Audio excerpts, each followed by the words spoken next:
Hello, welcome, hi, welcome to another episode of Fright Mic, or if you're new here, welcome. I'm Sam, I'm Liz. and today we are continuing the terror of an isolated incident.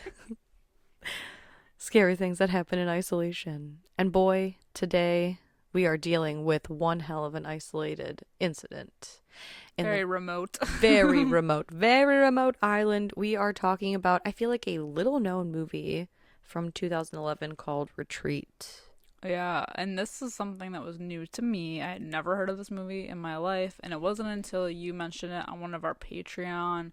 On our Patreon, if you didn't know, we do like monthly rewinds where we kind of talk about movies that we watch like in between our normal episodes, and I remember you had mentioned this movie before. So when we were discussing like this topic specifically, you were like, you threw this one in there. Yeah, I had to. And I think it is very fitting. I think so. And I think this movie is so good in that when we get more into it, I think it like keeps you guessing until the very end. It's like a really good paranoid flick. Yeah. You know?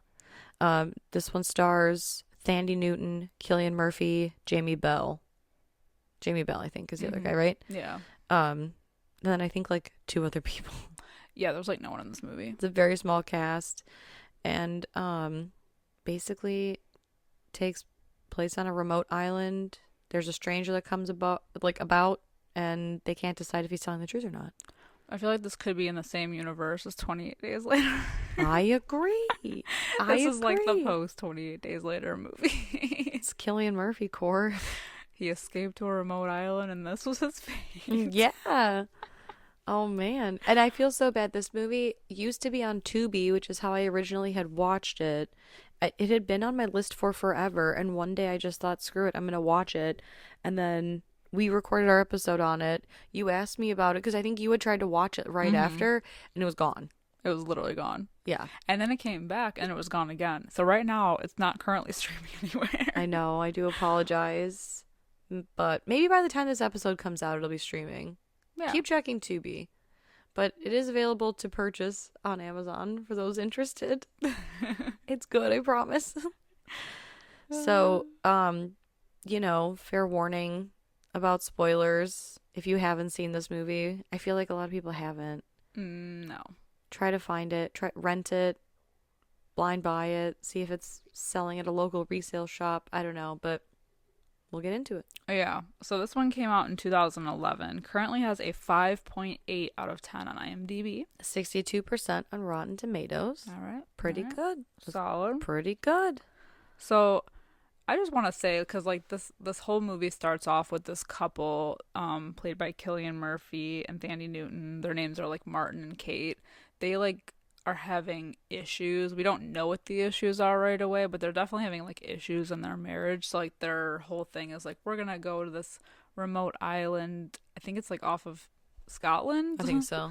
And they are like gonna like try to solve their problems or whatever. And I just think that going on like the idea of going on a remote island sounds equally therapeutic but also terrifying.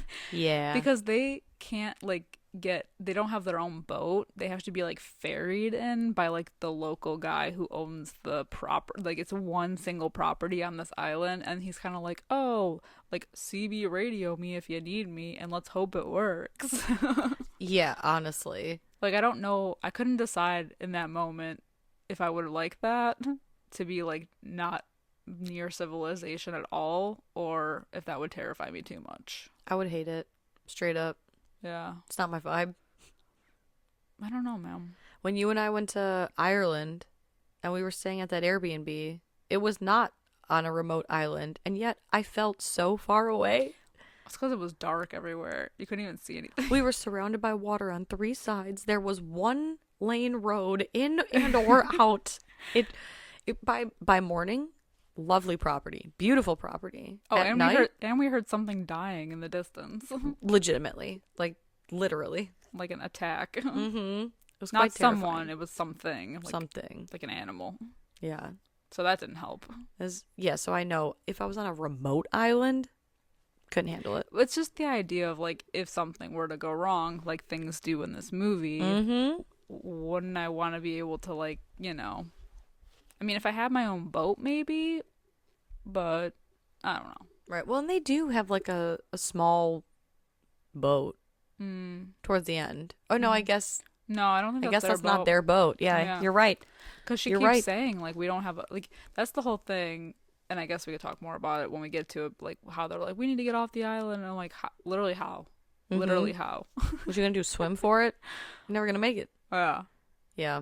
No, I straight up could not handle it. I say this all the time. If there were an apocalypse, I'm not even gonna try to survive. Oh yeah. It's not it. Like I'm all about self-preservation, but at that point, I'm not gonna make it.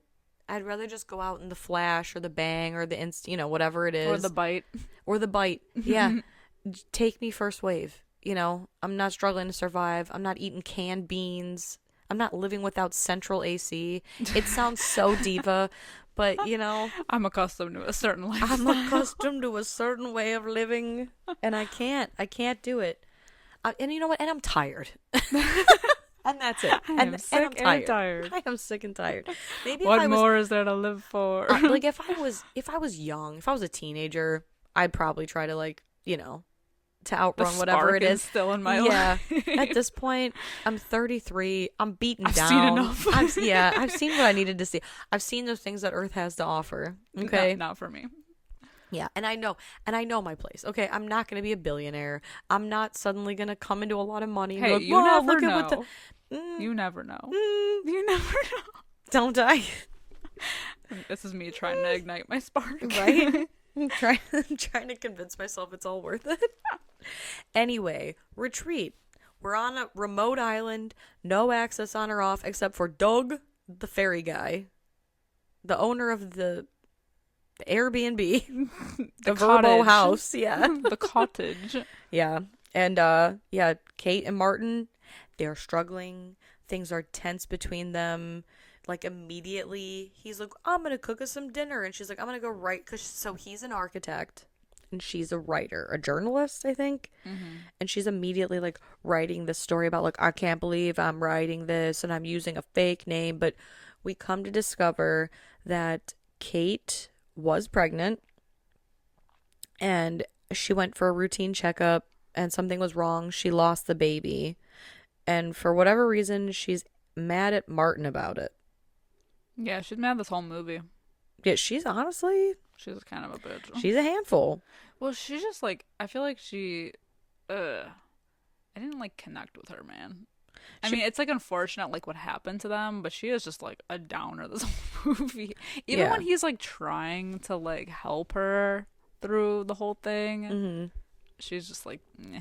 Yeah, because he takes her to this island because when they were younger and full of love and light and life, they had gone to this cabin and they write in the cabin's ledger from back, I think it's like 2004 or something, like, "Oh, we enjoyed our time here. We'll be back. And so he's like, "Oh, I thought we'd go to fix our marriage and work on our relationship," but I think in her mind, she's already just decided Yeah. that it's over. And so she won't even give him the time of day. He's trying to be cute. He's trying to do all these things. And he's Cillian Murphy. So of course he is cute. He's at least to rocking me. those knitted sweater turtlenecks. Them cable knit sweaters. Oh, He's got a lot of sweaters in this woof. movie. And he looks good in every one of them. Yeah. But yeah, she doesn't want anything to do with it. I do like because I like a good exposition that's like handled in a creative way. Like so her writing, that's how we kind of learn a little bit of their backstory before they actually start talking about it, because I feel like so many movies nowadays they just like give you those like, the exposition scenes Right. where they have to like hand feed up the audience the information that we're supposed to know. But this was done in such a like subtle and creative way. I'm like, oh, thank God. Right, exactly. Like I got all I needed to know Yeah, from exactly. this. Yeah. So a few nights in, the generator that they've been struggling with, it kind of explodes. Martin asks Kate if if he, she can help him, or if he can help her fix it. Because Doug had already come out once before to fix it. And he's like, yeah, you really just gotta kind of give it a good, I don't know, like a push or I whatever. love tapping. Yeah. And it explodes and it hurts Martin's arm in the process, but now the cabin has no power. And so they use the CB radio to call Doug. And they're like, oh, in the morning, if you could come out, that would be great. He says he'll be out in the first thing in the morning. But unfortunately, in the morning, they are waiting and waiting, and there's no Doug. No one comes. And there's a like skylight in the bathroom, a skylight window, and Martin, he's getting ready in the morning, and he hears a jet fly really fast overhead, and he like pulls the latch shut because he's, you just think like, oh, it's annoying. You're here to relax. You want everything to be quiet. So he thinks nothing of it at first. But if you think, when you think back to, what am I trying to say? The why. Yeah. At the end of the movie, you kind of think back to the scene. Yeah. Forgive me. I have like such bad brain rot today. So it's going to be a struggle. I can't words today. I can't even. No, it's horrible. Yeah, and they're waiting for Doug all day long. I feel like Kate is waiting like out on the rocks, like looking at the she shore all literally day. is like standing there in a coat, just like Yes. chilling. I'm like, why don't you just like, he'll go to the door. It reminds me of that episode. I don't know. It's gonna be like a deep cut. The Pokemon TV show, the Pokemon Indigo League TV. I think it was Indigo League. There's an episode about this island where there's a ghost haunting it, and it's a statue of a woman overlooking the water. It's like one of my favorite episodes of all time of that show. But I feel like she's standing there like that fucking statue. Like, come on, Doug. Yeah, like enjoy your vacay. Yeah. Oh no, she's ready to get Doug over here. She wants to talk to anyone but Martin. And she's like pacing around. This whole movie, Kate is not calm, cool, collected. She does not play anything That's what cool. I'm saying. She's fucking miserable this whole movie. She's like a miserable presence in this movie. I feel like though And she's not even the worst person. She's not. I know. Well, and I feel like maybe like 2/3 of the way through the movie, when she starts spilling the tea to Martin, she does seem a lot better. It's almost like all these secrets are poison, you know? No one was saying how they really feel. Exactly. A lot of pent up shit going on. Well, exactly. And so while she's looking out the window and Martin is chopping wood outside, she sees a man in army fatigue, and he's walking along the rocks and he passes out. She runs outside immediately, tells Martin like, there's someone here. And we see this man who's passed out completely. He's looking a little bloody, like he's been in an incident. And so they take him back to their cabin, and they're like, well, he's in an army fatigue, what are we gonna do with him? He has a gun. They freak out so bad at the gun. It's such a dramatic scene. Well, you figure, I know. Somebody washes ashore. Right. They're armed. But like it's like this when they're trying to get the gun from him, it's so dramatic. It's so tense. Yeah. The music is like really like stingy. I don't know. But they manage to get the gun from him, and Martin hides it. And when he wakes up, he's like immediately eyeing up Thandie Newton. Oh yeah. He's like, hello. It's been a long time. Yeah, exactly. It's been a long time. And so she's like, oh, God. Oh, you're awake. Great. Martin? Like, oh, now you need him? Now you need him? I like Jamie Bell, but for some reason in this movie, I needed the subtitles on because I felt like his accent at times was almost like too thick. Oh, really? Because I felt like I couldn't understand some of the things he was saying. Mm-hmm. That's fair. Yeah. That's fair. I get that that could way also be me because I like always have the subtitles on because I'm like, I can't hear without my subtitles. I'm the same way. I think the first time I watched this, I did watch it with subtitles. Yeah. It's just easier that way. Yeah, especially when he would talk about like anything with the military or his past, where he was like, I'm like, huh? Huh? Yeah. He introduces himself as Private Jack Coleman. He said he was on a boat and the boat hit the rocks, and so he kind of was wandering the island till he passed out. And he pulls Martin aside. Which, like, why? What? Like, why wouldn't he just be like, this is what it is to both of them? Because, like, literally 2 seconds later, Martin ends up telling Kate exactly what was just said. I don't know. Maybe it, Maybe it would sound better coming from Martin. Like, he thought, like, oh, I'll tell him, and then he can tell his wife. yeah, or maybe he's like, women, the weaker sex. I will have no part in telling her this devastating news. Yeah. Lay She, it on however you want to. especially because when he first meets her, she's like, "Oh God!" Like she just seems already like on edge. He's like, "I'm not telling this bitch." Yeah. So yeah, he pulls Martin aside and he says, "I have some news. There's been an outbreak. It's airborne, and it started in South America, and it attacks the respiratory system. It's I forget what they named Argamoto flu. It's like a pandemic. What is it? Argamoto. Okay, Argamoto flu, shortened to R1N16, and it made its way from South America to the mainland. It's 100% fatal. And the like telltale sign is that you start choking on blood. Yeah, and the army has given specific instructions to stay inside, stay away from everyone, and seal the place up for any chance of survival. So he begins immediately to board up this house after confirming, "You two are the only ones on this island?" To which they say, "Oh, yeah? Why would It's you so offer that funny up?" because it's like, okay, like, obviously right away they're, Martin is kind of, I feel like he's like almost sold on the whole thing, and of course like Kate is like, who the fuck is this guy? He's like fucking weird. I think it's like the way that he acts, like, because we previously did like 10 Cloverfield Lane, where we talked about how like John Goodman's character is so convincing because he's crazy, but like we're given signs that like maybe he's right, even though he's acting like erratically. Whereas I feel like Jamie Bell in this movie is just erratic. So Yep. you're like, how could we possibly believe him? It's crazy though because there are certain things that happen in this movie where you're like, "Oh shit, I believe him." Like um he asked them if they're the only ones on the island. They say yes. He starts boarding up the house, but then there's He's that so aggressive. well, honestly, that's the problem. When you start at a level 10, where you have nowhere to go, so you have to stay at a level 10. And no Yeah. one likes somebody who's always at a level 10. Yeah. He's such a dick. He's so aggressive.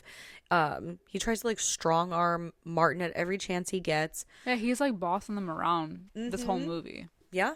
And she's like, Kate's like, "What the fuck are you doing? Like, I'm not letting you board this house up." And he's like, "Okay, fine. You can go. Take your chances outside. But once I board up the door, you're not coming in. Like, you're not coming back in." Which is so funny because they're the ones renting this cabin. Right. He just happens to be here because they were nice to let him in. Yeah. And now he's like, "You can get the fuck out if you want to." So, but that's the thing is, it seems believable because I feel like Martin and Kate, they want to trust him. They want to believe him. But Martin even says like, "Well, if it's so contagious, why don't you have it?" Yeah, at least he asks more questions. Uh-huh.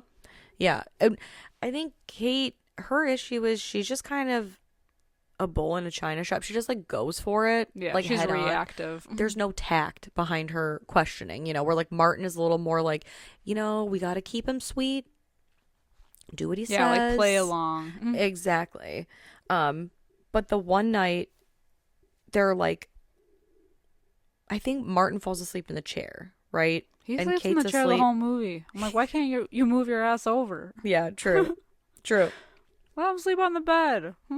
She's just rude, But so he's like falling asleep in the chair the one night, and this is why like they kind of believe him at first because Jamie Bell or what's his name, Jack, he wakes up Martin. He's like, get down, like that. There's 2 people outside. I think I saw 3. There may be more, and so they're looking for a weapon. He's like, do you have a weapon? Because at first Jack asks Kate, "Do you have a gun?" And she's like, no guns here. That's not true. They took his gun and they found that rifle. Yeah, the hunting rifle. Yeah, so she straight up lies. And so Jack's like, "Oh, Martin, you have to grab a weapon." He runs upstairs really quick and gets Jack's gun and gives it to Jack Oh. like an idiot. And so Jack's like, oh, sick. Thanks for my gun, Mm-hmm. idiot. And so he's like, you got to get down, get down.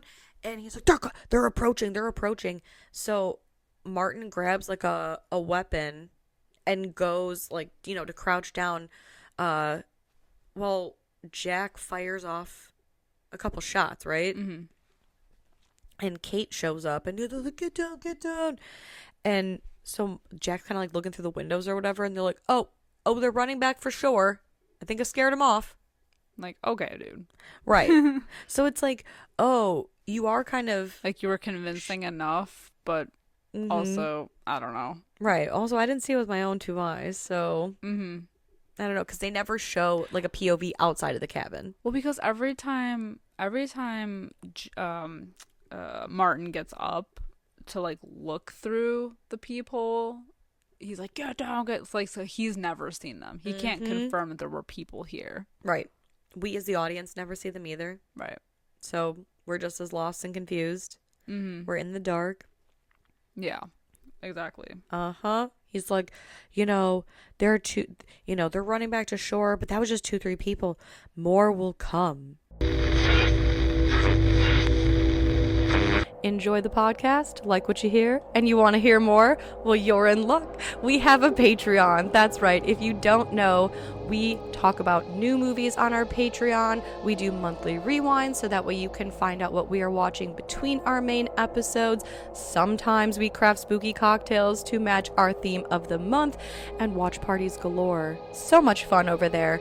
Head over to patreon.com/Fright Mic podcast to check that out. Again, if you want to hang out with us a little bit more, then support us over on patreon.com/Fright Mic podcast. And we'll love you forever. Okay, bye. It's just crazy.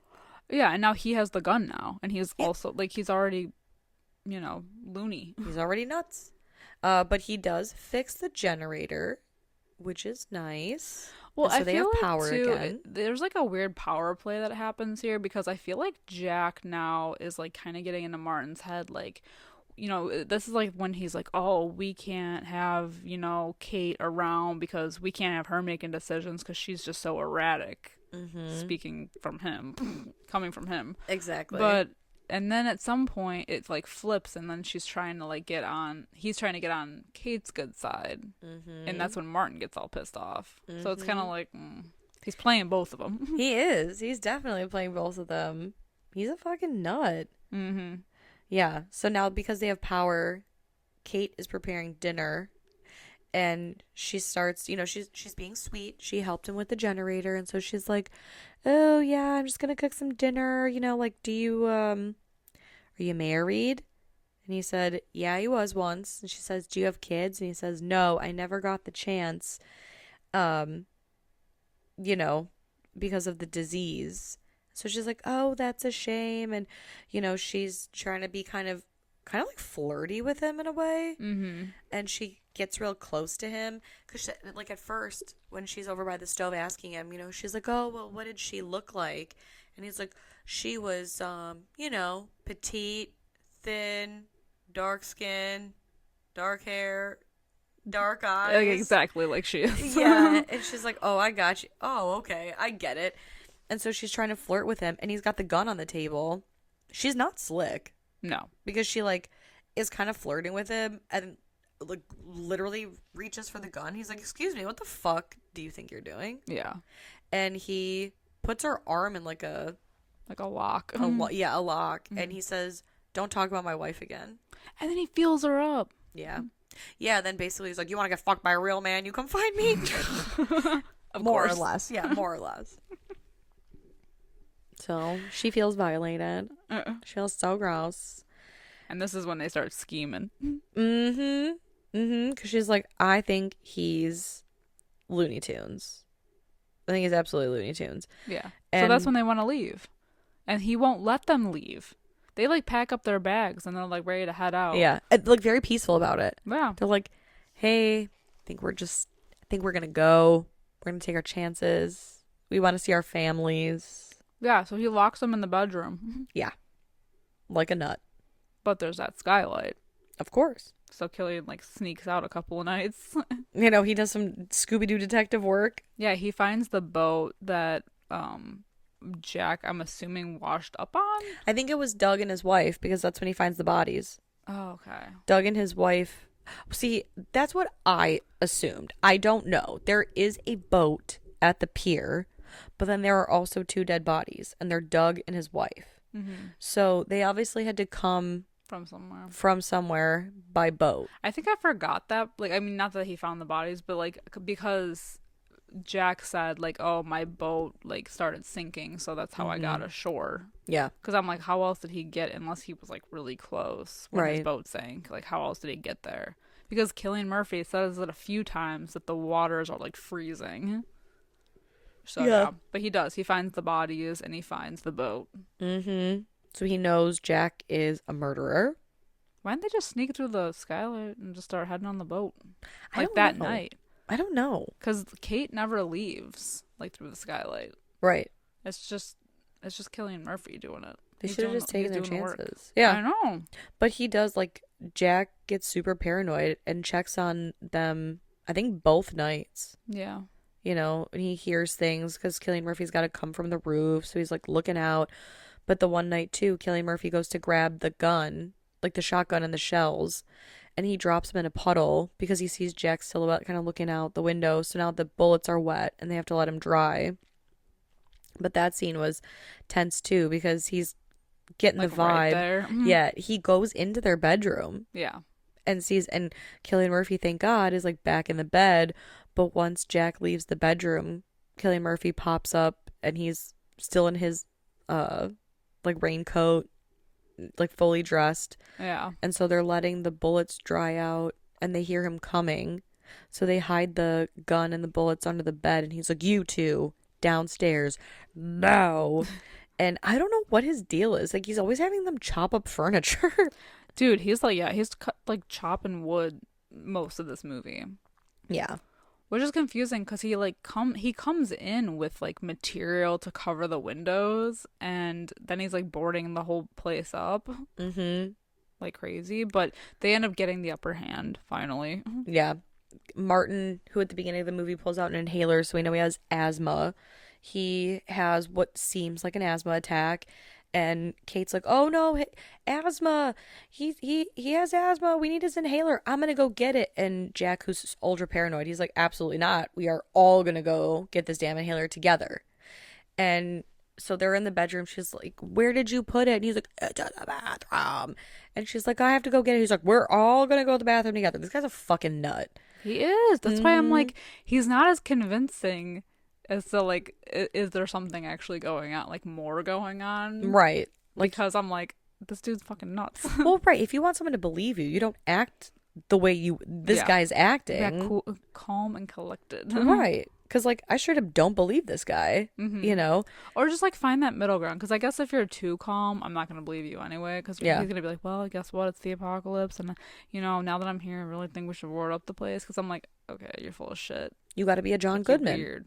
You Yeah. got to be volatile at times, and you got to be really nice and docile at times. I need you to like plant that seed, but like keep giving me sprinkles, you know, Exactly. of something that like would like any kind of sign that would point towards like this guy's fucking nuts, but he might not be onto something. Right. You got to pepper the crazy in there, Yeah. you know? You can't just be crazy all the time. And that's how he is. Yeah. He's amped up this whole damn movie. And he's so damn bossy that I'm like, it's annoying. Yes. Oh my God, it's nuts. Yeah, so he demands, like, he says he's going to follow Kate into the bathroom, leaving Martin in the other room, which that's where the gun is. So she's looking in the cabinet for the whatever, and then Cillian Murphy holds the gun up to him, and he's like, "All right, you get back against the wall." They get the upper hand. They even get him downstairs. There's a little bit of a power play there, but Martin still gets the jump, the drop on Jack. And unfortunately, Kate goes to tie Jack up, but Martin starts coughing. And he starts coughing up blood. Oop. Fuck. And this is when Jack completely loses it because he's like, I fucking told you he has it. He has the disease. He went outside. I told him not to. And so at this point in the movie, you're like, oh shit, this fucking Looney Tune is telling the truth. Yeah. What the hell? And Honestly, I'm surprised. to be honest, I'm a little surprised. And so Kate, of course, is upset and rushes over to Martin, and she's like, "What do I do? What do I do?" There's nothing, Jack keeps saying there's nothing we can do. It's so sad. Um, like she even threatens him with the gun, Mm-hmm. and She stabs him with a fork too. yeah, she sure does. Yeah. And then I think she drags Martin outside, or Martin drags himself outside because he's bleeding and he's coughing, and it's so sad. And so she threatens Jack, and Jack's like, "Okay, I feel like there are things I need to say." Oh yeah, now's the time to tell Yeah. the truth. I feel like maybe what I told you before wasn't the whole truth. And so he was wearing army fatigues, but he basically was threatened by the military. You go to jail, or or you can let us Experiment on you. He's like a lab rat. Which, like, jail time, he's not doing life. Right. I would have Does he taken the even jail say time. what he was going to jail for? No, Oh, okay. I don't think so. I've only seen this twice. But he chose the lab rat path. Stupid. So they did experiments on him, but he got away from them. Well, that's it. They let him go. Or yeah, they let him go, but They- and so he went home to his wife, not realizing that what they were experimenting with was this disease, Mm-hmm. which then he infected his wife and she died. Yep. And so he's so guilty about he feels so guilty about killing his wife, which I still don't know because, like I said, I've only seen this twice, and I know you've only seen this once. So I'm curious to know your interpretation. He says they let me go. They just let me walk out, knowing that I'm a carrier for this. Do you think the military knew that he was contagious and they wanted a pandemic, or do you think they were like, "Oops, our bad"? Mm. I took it as that they didn't know what they had done. I feel like based off the ending of this movie, I believe that to be true, Mm-hmm. right? That 'Cause they they're kinda- really didn't know. Because they're kind of scrambling. Yeah. But like the way he kind of tells the story, it makes it seem like, "Oh, they just Yeah. let me go." Like it was a social experiment. Right. So, he's the carrier for it. Well, especially with the way he's like, even if we get off this island, like they're gonna kill us anyway. Yeah. That's what he'd been telling Martin and Kate this whole time. Yeah. And he really, because by the end of it, she was like, I need to get the fuck out of here. We need to get the hell out of here. Like, and he's like, there's no getting out of this. Like, Yeah. This is the safest spot for us to be because they're going to kill us the second we come ashore anyway. Mm-hmm. And, yeah, he basically is like, So that's what makes me think that they don't have any control over this. They're just like shooting yeah. first, asking questions later. Yeah, well, and I think the military is trying to get control of this before it does spread. Right. So the military is looking for him, and the CB radio, it stopped working. But Jack, he said he would try to play with it. He now tells Kate that he knew it was working, but he couldn't risk them hearing all the distress calls and like this, calls for Jack being the runaway and they're looking for him and blah, blah, blah. And so, it's just sad because basically if they hadn't seen him and hadn't dragged him into the cabin, they would never have been exposed. Yeah. But because she was like, well, why would you do this to us if you knew you were a carrier? Why would you do this? And he's like, you dragged me into your cabin. I can't help that. Ugh. So it's just like unfortunate circumstances. By thinking you're helping someone, Yeah. you end up killing yourself. Mm-hmm. And poor Martin is just choking to death outside dying. And Why did he go there though? where? Jack, like why did he go to that island? I don't know. Does Maybe he say? I don't know. I don't know if it's just where he like washed up or he thought it just was remote Like, enough he that knew. no one would. Because I think Be he there? said something about like he knew of this island and that's why he came here because it was remote and he knew like no one would be here or he thought no one would be here. That sucks. Hmm. It really sucks. Bad timing. Yeah, poor Cillian Murphy. He's like outside choking to death. And Yeah. he gets the old mercy kill. Yeah, yeah. Kate has to mercy kill him after so like right before all of this shit goes down, when they're chit-chatting and he's drying out the bullets and everything.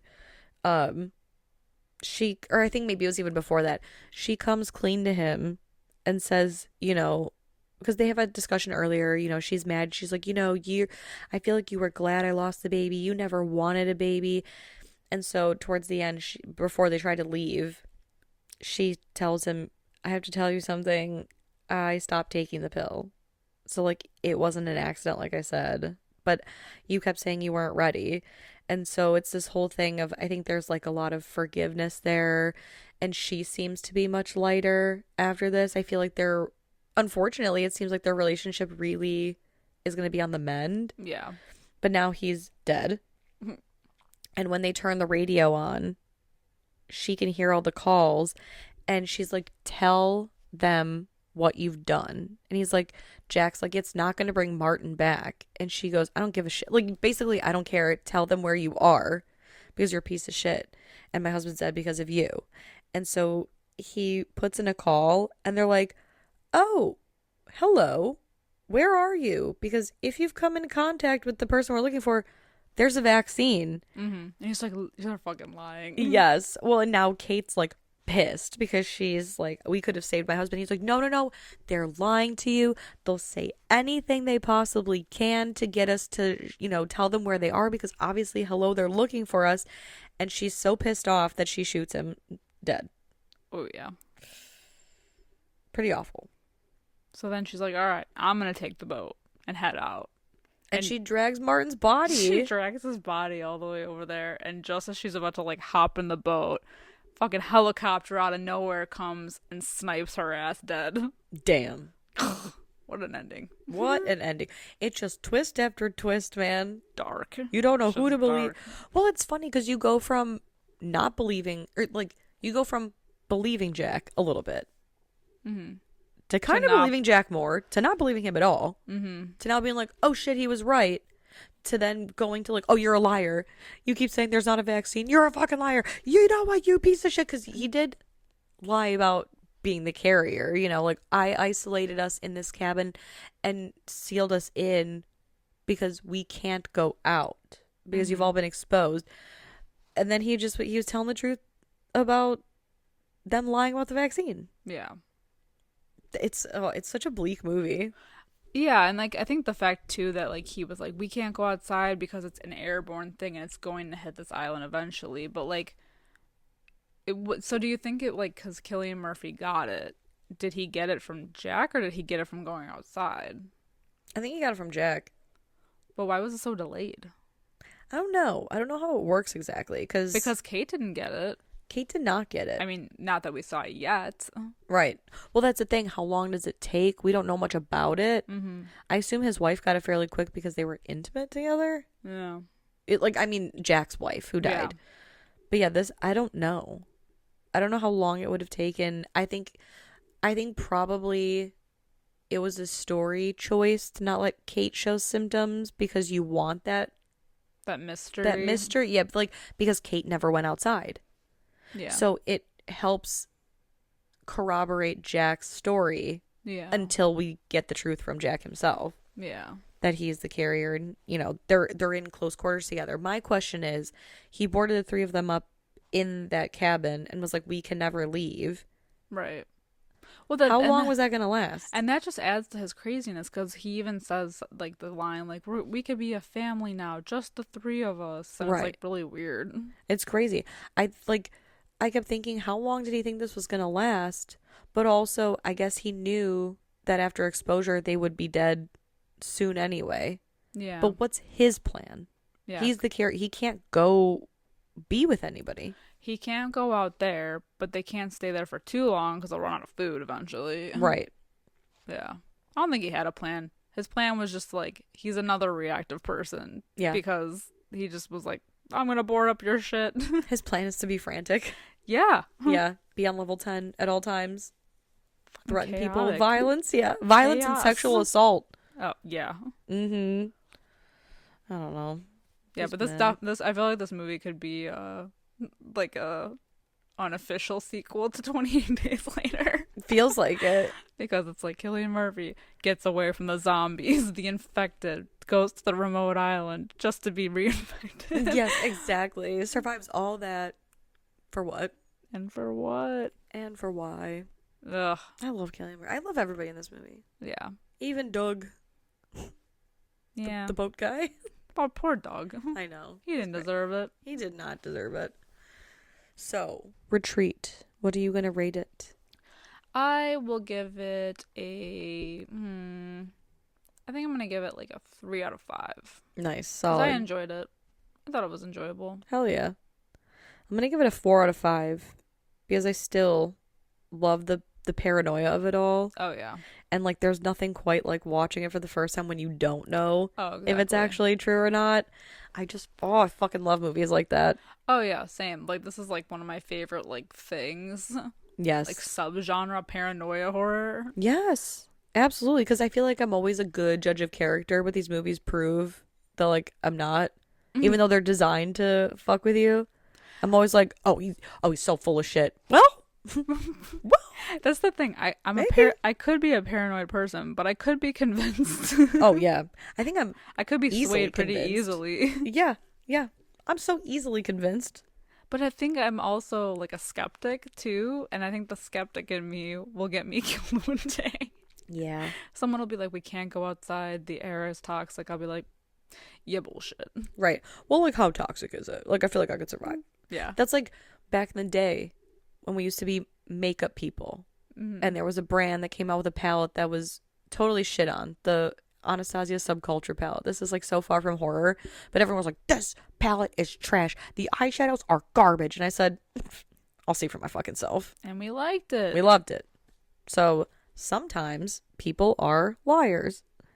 See? Now, if it's about air quality, water quality especially, if they're like, if you drink this water, you will shit yourself and then die, I'll be like, all right, I'm not drinking that. I'm absolutely not drinking that. Like, when I got my wisdom teeth taken out, you know how they tell you don't use a straw, don't suck on anything because you could create a dry socket? Yeah. I'll have you know, I did not use a straw on anything, nothing, for almost 2 years. Because I was like, what if I get a dry socket? Mm-hmm. I think I was You okay. want to be overly cautious in Yes. those circumstances. Yeah. So, if I were in this situation, I probably would have gotten shot in the head as well. I don't know what I would have done. I feel like I wouldn't have been there. Yeah. Without a way out? Like, if I had to be, if my husband was like, I'm going to take you on this ferry ride, we're going to go to a remote, like, if I just happen to end up there, because I'm not going there by choice. Yeah. You know, if I happen to end up there, I'm not making it. Yeah. You know? Yeah. I probably would have gotten some weird Stockholm syndrome and had sex with both of them. Now that would have been a movie. That would have been a porno. That's all I'm saying. That's all I'm saying. Yeah. That would have been a porno. At some point in the movie when she's flirting with Jack, I'm thinking it might go that way. Right? And the way he's all like, we could be a family. We could be a threesome. Okay. We could. Okay. We could be a throuple. You're right about that. For not much longer. I know. Like, you're 3 hot people stuck in a cabin. I can think of a couple things to do other than chop wood. And him being a carrier, Mm-hmm. like, how come he doesn't have any, like, I know he's a carrier, but doesn't he get any symptoms either? I don't know. It's like the COVID people, you know? He's got the They're rage carriers. virus. He is full of rage. Yeah. Checks out. I Well- think that's what knocked it down a point for me is his rage. His, like, he's, like, screaming the whole movie. Yeah. And I don't understand half of what he's saying. But I'm like, okay. He's definitely mainlined some cocaine, Yeah. you know? Mhm. Jesus Christ. Yeah, he is Jason Statham in Crank. Yeah. Yeah, he is. He's like fucking full 12. Full tilt. Well, these are just our opinions on Retreat, the unofficial sequel to 28 Days Later from 2011. Let us know if you've seen this movie. Let us know what you think. Hopefully you have seen this movie and we didn't spoil it for you because this is such a good movie to see unspoiled. But chat with us over on Discord. You know where to find us. We are on all forms of social media as well at Fright Mic Podcast. Search for us. Hang out with us. Share us. You know us. You love us. And if you have a quick minute, please Give us a 5-star review, a thumbs up, a like, a nice comment, anything to help get us out there to more Fright fans like yourself. Help us grow this little Fright family over here in this corner of the internet. But until next time, I'm Sam. I'm Liz. Rest in peace.